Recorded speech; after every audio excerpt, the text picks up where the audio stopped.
যে ঝুমুর দিনের পর দিন তোমার জন্য অপেক্ষা করে থেকেছে, তোমার ভালোবাসা পাবার জন্য। আমাদের মাঝে শুধু কয়েকটা বছর যায়নি,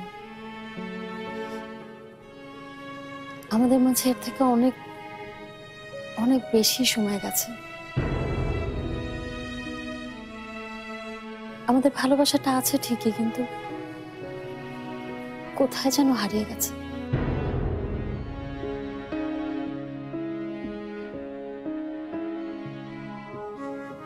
ফারহান, আমি সেই ভালোবাসা কোত্থেকে কি করে ফিরিয়ে দেব?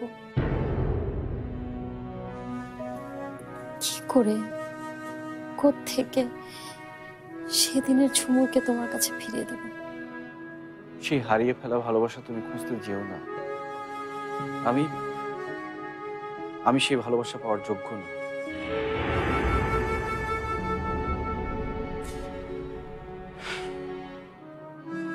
আমি কখনোই তোমার ভালোবাসার সম্মান দিতে পারিনি। আমাকে কখনো তোমার ক্ষমা করা উচিত না। আমাকে তোমার ঘৃণা করা উচিত ঝুমুর, সারা জীবন ধরে ঘৃণা করা উচিত। তাহলে আমার ভিতরে জ্বলতে থাকা যে অনুশোচনার আগুন আছে সেটা কিছুটা হলেও কমবে। আমাদের জীবনের যত কষ্ট, যত ঝামেলা, সবকিছু সবকিছু আমার জন্য সৃষ্টি হয়েছে, আমি জানি এটা।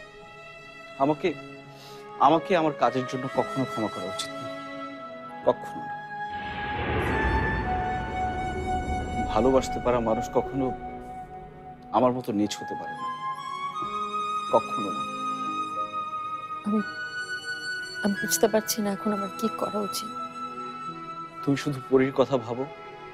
পরী যদি আমাদের জীবনে না থাকতো তাহলে তাহলে হয়তো আমি তোমার জীবন থেকে অনেক অনেক দূরে চলে যেতাম ঝুমুর। পরী তো আমাদের মেয়ে, আমাদের সন্তান। পরীকে ভালোবাসতে পারা একজন বাবার দরকার না, শুধু ওকে ভালোবাসতে পারা একজন মায়েরও খুব দরকার। ঝুমুর, তুমি আমাকে একটুও ভালোবেসো না।